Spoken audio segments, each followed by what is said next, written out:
Bonsoir à toutes et à tous. Merci pour votre présence.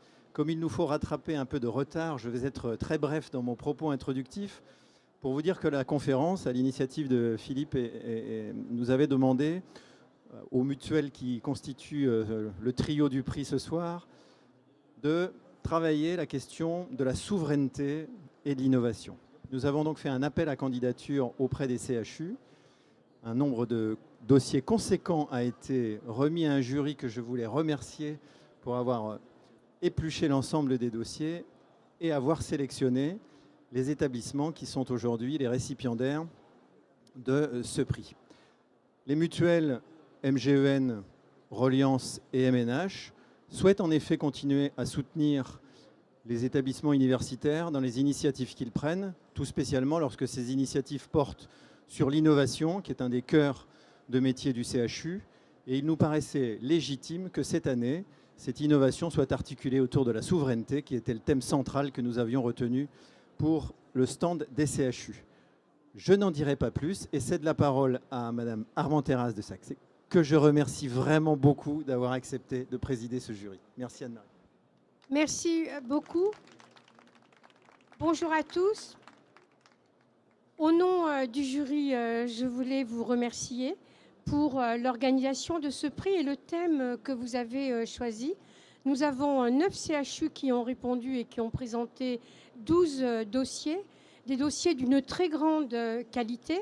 Je vous donne rapidement la composition du jury, donc, que j'ai eu le plaisir de présider, avec Véronique Gidron, présidente au Haut Conseil de la Santé publique, Frédéric Girard, président de France Biotech, Monique Sorrentino, directrice générale du CHU de Grenoble, Laetitia Michaeli-Flinder, directrice générale du CHU de Reims, Frédéric Boiron, directeur général du CHU de Lille, Arnaud Vanest, directeur général du CHU de Nancy, Sébastien Tréguenard, vice-président du conseil d'administration de Reliance, Erwan Trividic, directeur des relations extérieures et des partenariats de Reliance, Benoît Fralin, président de la MNH, et Gauthier Martinez, directeur des partenariats santé de la MNH. Nous allons donc maintenant remettre les prix. Nous avons 3 prix, donc nous allons remettre le 3e, le second, le premier, mais auparavant, notre jury a souhaité décerner un coup de cœur à un projet qui avait toute une série de très grandes qualités, notamment de qualité partenariale, de qualité de responsabilité populationnelle dans son territoire, de qualité également de collaboration de toute une série de professionnels de santé, des pharmaciens, des généralistes, autour de l'innovation et des outils d'intelligence artificielle français assumant pleinement la souveraineté. Le service qui a présenté ce projet, auquel nous souhaitons décerner un coup de cœur, c'est le service de dermatologie de l'hôpital Nord du CHU de Saint-Étienne.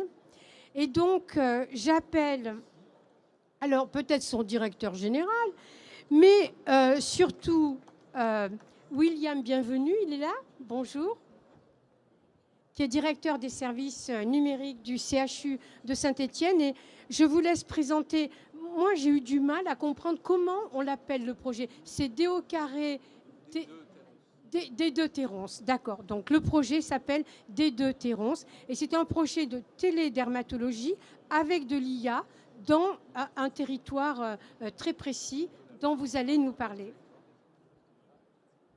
Avant que William ne présente le projet, dire que je n'ai pas payé le jury.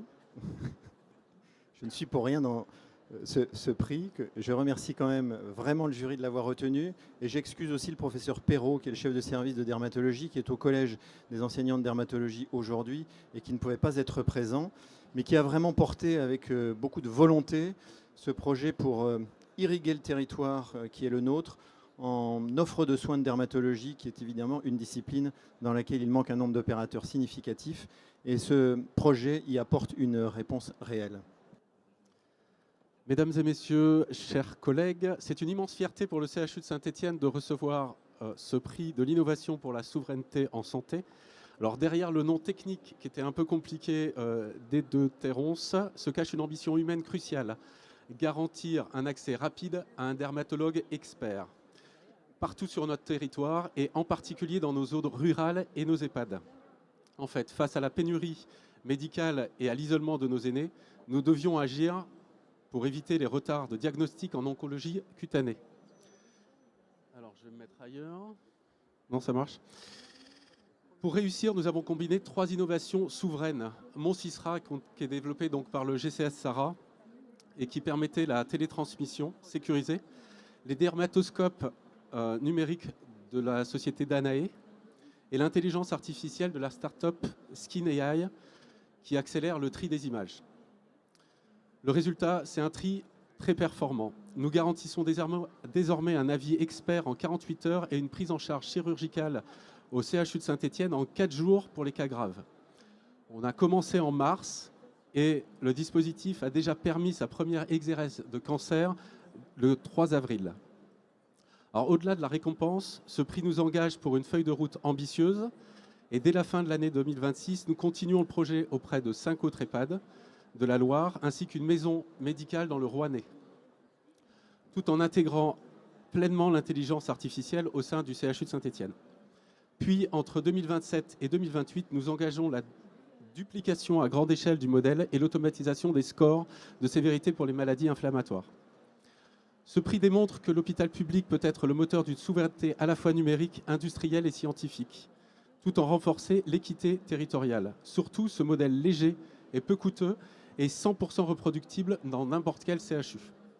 Je remercie chaleureusement le jury, le professeur Jean-Luc Perrault qui porte ce projet, ainsi que l'ensemble de nos partenaires territoriaux et industriels. Ensemble, nous faisons progresser la médecine de demain. Merci à tous.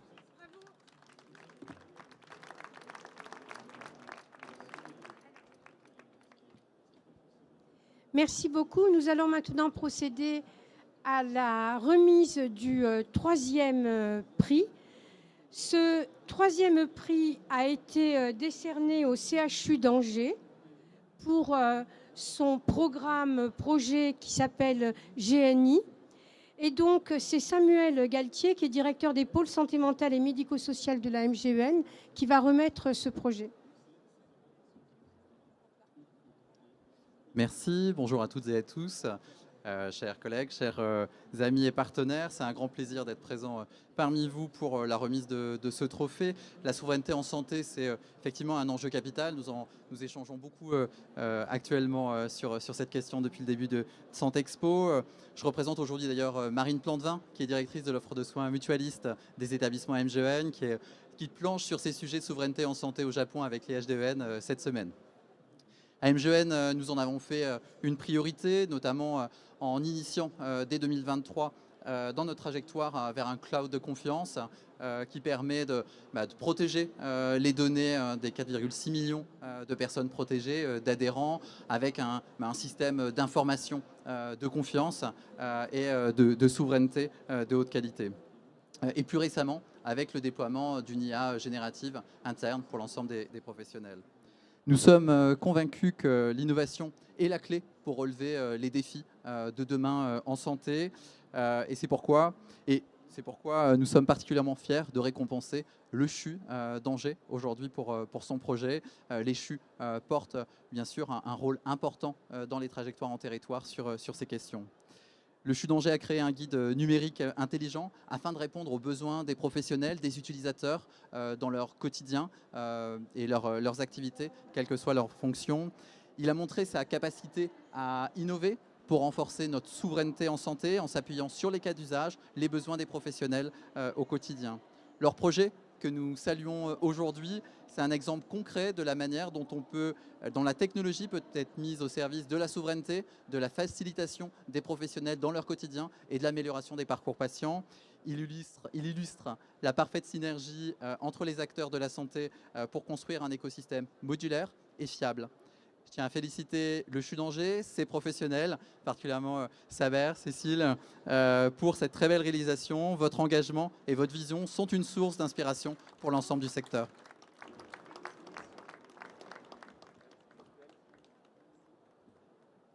Merci beaucoup. C'est avec une grande fierté qu'on accepte ce prix. Alors, comment définir? Alors, pour la prononciation, on a pris génie. On s'est dit que c'était un petit génie qui pourrait accompagner nos différents professionnels. C'est une forme d'innovation frugale où on souhaite être souverain sur nos données, sur nos infrastructures. Et un élément qui me tient particulièrement à cœur, c'est la montée en compétences et puis le maintien des compétences de nos professionnels. On est dans un univers où les outils d'IA vont très très vite. Et l'objectif pour le CHU, c'est d'éviter de cumuler trop de dettes d'apprentissage au niveau des collaborateurs et pour qu'on se maintienne à jour. L'autre point, c'est vraiment la notion aussi de souveraineté et de maîtrise pour éviter un peu le lock-in des différents éditeurs qui nous vendent des solutions pas chères au début, mais une fois qu'elles ont impacté l'ensemble de nos process, il est très très difficile de s'en faire, et puis après avec une démaîtrise en termes de coûts, et c'est un point très important pour nous, la maîtrise des coûts, et puis le sur-mesure aussi pour nos différents professionnels. Il y a des pratiques, il y a des contextes locaux, et donc l'idée c'était de pouvoir aussi les accompagner. Enfin, la réplicabilité sur le territoire pour pouvoir offrir ce type d'outils à l'échelle du GHT, mais pourquoi pas chez d'autres structures, pour éviter d'avoir aussi un système à deux vitesses avec ceux qui ont, entre guillemets, les moyens de se payer ces outils-là, et puis les autres, et avoir une forme d'égalité et de démocratie sanitaire. Voilà ce que je pouvais en dire.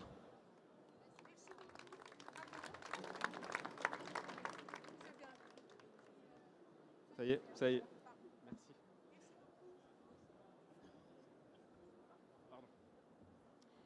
Alors on va un peu bousculer les traditions.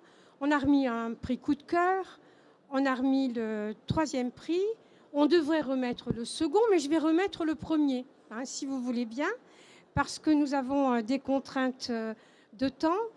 Et vous dire que ce premier prix a été accordé aux Hospices civils de Lyon, avec le projet Free Farm Artemis. Et ce prix va être remis par Benoît Fralin, qui est le président de la MNH. Benoît. Merci. Je propose, du coup, on sait déjà qu'ils sont... Raymond, tu viens quand même alors? Ah là là là là. Donc je suis très très honoré en tant que président de la Mutuelle nationale des hospitaliers de remettre ce premier prix. C'est un prix avec une conviction forte, hein, l'innovation devenue levier stratégique pour la performance durable. Et on a même le président de la CME, c'est bon. La performance durable du service public hospitalier.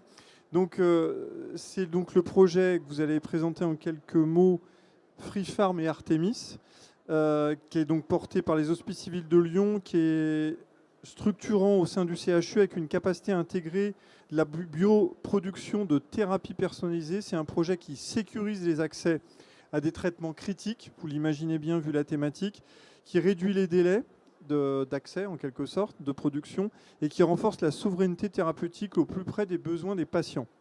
Alors moi je suis très content, un double titre, un premier titre, au titre de la Mutuelle nationale des hospitaliers, parce que c'est exactement ce type d'approche qu'on essaye dans nos propres domaines, on va dire, et ça fait complètement écho à notre engagement, qui est d'accompagner les établissements et les professionnels dans les logiques de transformation et de meilleures pratiques sécurisées et soutenables, parce que c'est aussi le sujet. Et puis, le prix, le jury a apprécié le fait d'un caractère mature et profondément opérationnel de ce que vous avez déployé. Deuxième aspect, tant pis, c'est un peu plus personnel, il y en a un qui sait, même d'autres. Pour moi, c'est aussi une autre dimension, puisque j'ai travaillé dans la maison Hospice civil de Lyon il y a une vingtaine d'années, sur des sujets qui n'étaient pas tout à fait identiques, mais pas très éloignés. Et donc, à travers ce prix, c'est aussi la reconnaissance. On va dire, on voit que les maisons, les hôpitaux évoluent, s'adaptent. Et là, typiquement, je pense qu'on a voulu mettre en avant avec ce premier prix une capacité d'un CHU en particulier, comme on dit souvent, le premier CHU de province, encore une fois, être, on va dire, devant et à montrer le chemin pour nous tous. Donc, félicitations à vous. Et donc, on va vous remettre le prix qui est derrière moi. Alors, je peux le tenir pendant que vous vous exprimez, si vous souhaitez. Merci beaucoup. Tenez tout d'abord à remercier Madame la Présidente du jury Mesdames, Messieurs les représentants des Midwell, Mesdames, Messieurs les représentants des CHU. Alors évidemment, recevoir ce prix est un immense honneur pour les Hospices civils de Lyon dans toutes ses dimensions, comme le dirait Monsieur le Directeur Général et le Président de la Commission médicale d'établissement, ainsi que l'Université Claude Bernard Lyon 1. Et également toutes nos équipes qui ont mis beaucoup de cœur dans ce programme, ainsi que tous les acteurs hospitalo-universitaires engagés dans cette aventure scientifique et humaine, je dirais presque humaniste. Humaniste parce que, eh bien, elle répond aussi dans son fonctionnement, eh bien, à des attentes de contrat social que nos citoyens, eh bien, sont en mesure d'exiger de nous, à savoir notamment l'égalité d'accès aux soins. C'est ce que nous essayons de faire. Mais c'est une époque compliquée, puisque égalité veut dire également aussi une spécificité de traitement, des traitements qui sont spécialisés avec ce que l'on appelle maintenant la médecine dite de précision. Je crois que ce siècle sera le siècle des biomédicaments, ce sera la nouvelle thériacle, une nouvelle pharmacopée. Et donc, dans ces conditions, il était tout à fait nécessaire eh bien, d'avoir un projet collaboratif entre des experts de la biologie, qui est incarné par le professeur Viel, qui n'a pas pu se joindre à nous, ainsi que le professeur Frédéric Laurent, avec qui nous travaillons depuis, depuis 6 ans. Frédéric Laurent qui a eu la bonne idée de s'adresser à nous en pleine période Covid. Nous n'avions que ça à faire en disant « j'ai comme velléité d'utiliser des virus pour traiter des gens ». Je me demandais à ce moment-là ce je ne rêvais pas. Et il a fallu eh bien, faire un chemin, un pas vers l'autre. Eh bien, je crois que c'est dans ce projet collaboratif exactement ce que nous avons essayé de faire, un chemin entre la chimie, puisque nous sommes des spécialisés en de la chimie assez classique, et de la biologie. Alors, je vais passer... Oui, merci. Alors moi, je vais plutôt vous parler des aspects un peu pratiques. Donc, je ne savais pas bien comment présenter les choses. Donc, j'ai suivi ce que Raymond Lemoigne a expliqué cet après-midi. Il a expliqué qu'il fallait construire un récit pour fédérer les gens autour d'un projet. Donc, effectivement, c'est ce qu'on a essayé de faire. Et pour vous expliquer, on part de ça, pour ce qui est du projet que je porte, qui est le projet sur la phagothérapie, qui vise à pouvoir lutter contre les bactéries multirésistantes aux antibiotiques où on n'a plus d'alternatives thérapeutiques, et d'essayer d'utiliser des virus très particuliers. Et donc, on va les chercher dans les stations d'épuration. Je ne vous expliquerai pas ce que sont que les gros morceaux qui flottent dans ce flacon. Et à la fin, l'idée est d'en faire un petit flacon qui soit utilisable et injectable chez un patient. Et c'est ça le chemin qu'on a en fait à faire. Donc, l'idée, c'est que dans ces eaux, il y a des virus qui ressemblent à ceux-ci, qui ont des petites pattes, qui sont capables d'aller s'accrocher sur les bactéries, ils ne s'accrochent pas du tout sur les cellules humaines, et ils sont capables d'aller détruire les bactéries. Et donc, c'est ce qu'on essaye de faire. Et on essaye de les faire passer de cet environnement un peu complexe et pas très propre à un environnement parfaitement maîtrisé.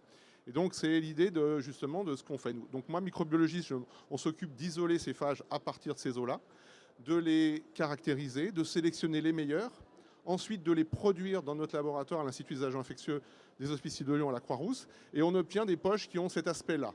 Ce n'est pas très engageant pour être injecté, ce sont des phages, c'est ces virus-là, mais mélangés à plein de débris bactériens, parce que pour produire ces phages en grande quantité, ces virus, il faut les mettre avec des bactéries, parce qu'ils se multiplient à l'intérieur.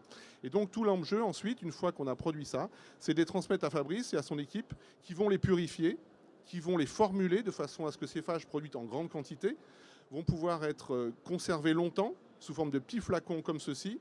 Ces petits flacons-là, on les a travaillés, Fabrice et son équipe les ont formulés de façon à ce qu'on puisse les garder 18 mois dans un frigo et qu'on puisse les utiliser pour 10, 20, 30, 50 patients. Et ils se retrouvent au départ sous cette forme-là, ce qu'on appelle une matière première à usage pharmaceutique, qu'après on alicote en petits flacons. Et tout ça, on le fait d'une façon suivant les règles de ce que nous impose la NSM, c'est-à-dire les bonnes pratiques de fabrication qui sont du même niveau que ce qui est demandé à un industriel. Et c'est là où il y a un enjeu important d'assurance qualité, de contrôle qualité, de système de management de la qualité. Et l'ensemble du projet, pour ce qu'on a porté sur la phagothérapie, ça a été de mettre en place tout ça. Et nous avons déposé, il y a maintenant le 8 mars, des demandes d'autorisation à la NSM avec l'accord de monsieur le directeur, parce que c'est lui qui signe et c'est lui qui a mis son nom en haut de la demande. Et donc, on espère avoir les autorisations, et normalement, parce qu'on a tout développé en lien avec la NSM, on espère avoir nos autorisations le 9 juin pour pouvoir utiliser ces phages qui sont des préparations hospitalières chez des patients en individuel, mais aussi pour faire des essais cliniques, puisque l'idée c'est d'avoir des essais cliniques. Et c'est possible parce qu'on est en fabrication BPF comme un industriel. On a des flacons, plein de flacons qui sont fabriqués en même temps, donc on va pouvoir traiter plein de patients. Et on a aussi les données de toxicité tolérance chez l'animal, donc on est sûr que nos produits ne peuvent pas être dangereux pour le patient. Voilà, c'était l'explication pour le projet phagothérapie. Notre collègue Sébastien Viel, lui, qui n'a pas pu être là, lui s'occupe de produire des immunothérapies avec un process différent, mais dans les mêmes conditions.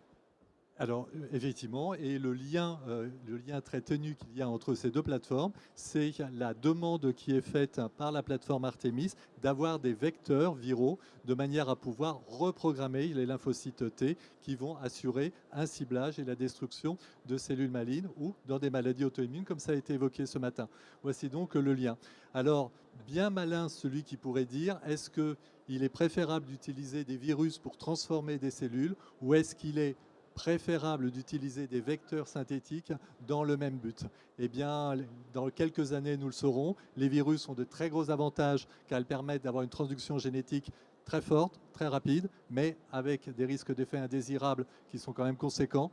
Les vecteurs synthétiques, les équipes lyonnaises sont très fortes dans le domaine, mais la transduction, disons la rentabilité est beaucoup plus faible, mais avec une acceptabilité bien meilleure.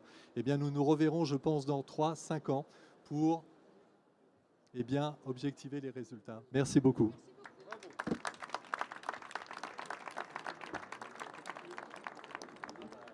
Merci beaucoup.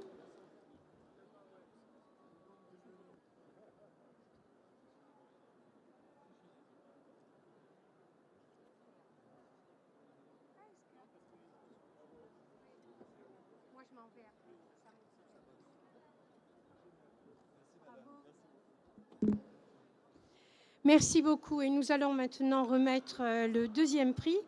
Ce prix est remis à un CHU dans sa totalité, avec sa gouvernance, ses équipes. C'est un CHU qui, il y a quelques années, a commencé à élaborer une stratégie globale d'intelligence artificielle, à la fois d'élaboration d'outils, d'utilisation d'outils au service de la médecine, au service des soins, mais au service également du travail quotidien des professionnels. Ce CHU, c'est le CHU de Montpellier. Donc bravo au CHU de Montpellier pour son projet Alliance. Et j'ai le plaisir de revoir, parce qu'on l'avait déjà vu à cette même tribune, le professeur David Morquin, qui est le porteur de projet. Bonjour et bravo David. Bravo. Bonjour, félicitations, je vous en prie. Et le prix va être remis par Sébastien Tréguenard qui représente Reliance et qui va introduire le prix. Voilà. Merci Madame la Présidente, Mesdames, Messieurs les membres de la conférence. Je souhaite tout d'abord remercier celles et ceux qui ont permis cette manifestation qui est maintenant devenue incontournable à l'occasion de Santexpo, la conférence des DG évidemment, notre jury et la présidente qui a animé avec talent nos débats, et nos confrères de la MGEN et de la MNH qui contribuent aux côtés de Reliance à ce prix emblématique. Ce prix pour Reliance, il présente un double attrait, celui d'afficher la souveraineté comme un objet concret, vecteur de confiance et de sécurité des soins dans un monde de plus en plus incertain, et celui de s'emparer de façon méthodique et déterminée de l'intelligence artificielle pour la mettre au service de l'humain. Et ce qui a séduit notre jury dans le projet montpelliérain, c'est que c'est un modèle complet qui aborde les trois sujets majeurs de l'IA en santé, la donnée, l'infrastructure et l'organisation du travail.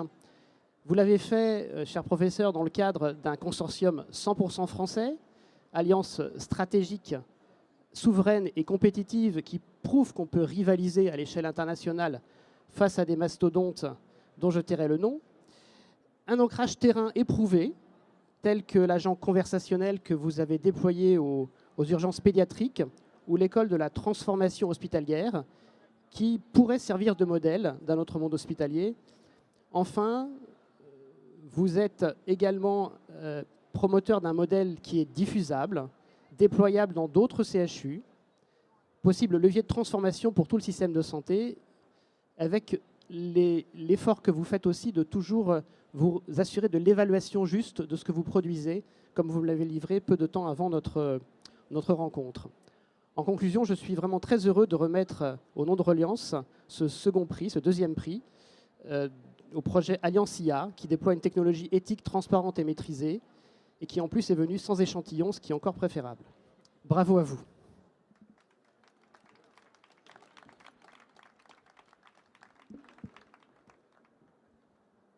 Merci beaucoup. C'est un immense honneur de recevoir ce prix. On est extrêmement contents. En fait, je pense qu'avec tout le CODIR du CHU de Montpellier, notre directrice générale, Anne Ferrer, la communauté médicale dans son ensemble, je pense qu'on partage la même vision qui est de dire qu'en 2026, le problème de l'IA, ce n'est pas la pertinence. On sait que c'est utile, on sait que ça va changer, ça va transformer la pratique. La problématique, elle est multiple. La première, c'est comment on l'intègre dans nos pratiques, comment on est capable de la tester sur le terrain, de l'évaluer et de faire en sorte qu'elle ait de la valeur, et comment on évalue cette valeur, et comment on évalue justement l'impact que ça va avoir sur nos métiers, sur la transformation du travail, sur la transformation du pratique, et comment on fait ça en mesurant l'empreinte carbone que ça prend, en évaluant le coût pour faire tourner une IA de façon souveraine, et comment on apprend de ces usages pour nous-mêmes être en capacité de développer et d'adapter ces technologies en toute souveraineté. Donc effectivement, dans le projet, il y a tout ce continuum pour essayer d'aligner toutes les briques qui permettent de faire de l'IA de façon autonome, c'est-à-dire rendre la donnée exploitable. C'est pour ça qu'on a un partenariat public-privé qui nous aide à réfléchir comment on conçoit des modèles de données, comment on rend nos données exploitables et comment on rend nos données interrogeables par des acteurs, y compris par des acteurs externes, et comment on fait circuler nos données, y compris dans des environnements HDS, mais qui permettent d'avoir la puissance de calcul nécessaire. Et notamment comment on fait cette continuité entre les entrepôts de données de santé, du supercalculateur, du cloud souverain. Et tout ça, ça fait partie de nos interrogations pour pouvoir rentrer dans une logique d'évaluation permanente et d'adaptation et de transformation de nos pratiques. Dans ce projet, il y a bien sûr comment on gère le dialogue social au sein d'un hôpital, comment on construit les briques qui nous permettent de faire un apprentissage collectif de l'IA générative, comment on évalue l'IA générative dans un hôpital. Et c'est à peu près tout ça qu'on a essayé de porter de façon très concrète avec des prototypes qu'on cherche maintenant à porter à l'échelle pour avoir une approche systémique. La difficulté, c'était de dire qu'un projet d'IA, en fait, il faut assembler calcul, compétences, capacité d'évaluation, données exploitables, capacité à embarquer et étudier les répercussions et les impacts aussi bien sur les patients que sur les professionnels. Et donc l'enjeu, c'est d'avoir une approche systémique pour mettre tout ça en place et de faire en sorte qu'elle soit le plus réplicable pour qu'on ait un apprentissage à l'échelle de notre système de santé qui soit bénéfique pour tout le monde. Donc voilà, merci à tous les partenaires et merci à vous de nous avoir remis ce prix.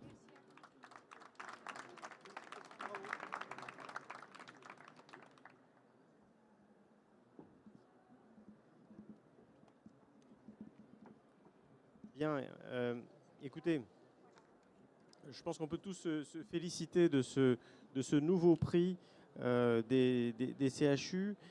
Peut-être au préalable, le premier point, c'est remercier les mutuelles qui permettent à ce prix d'exister. Les 3 mutuelles que sont Reliance, MNH et MGEN, qui pour cette nouvelle année nous font le plaisir de nous faire confiance finalement, d'avancer sur ce terrain.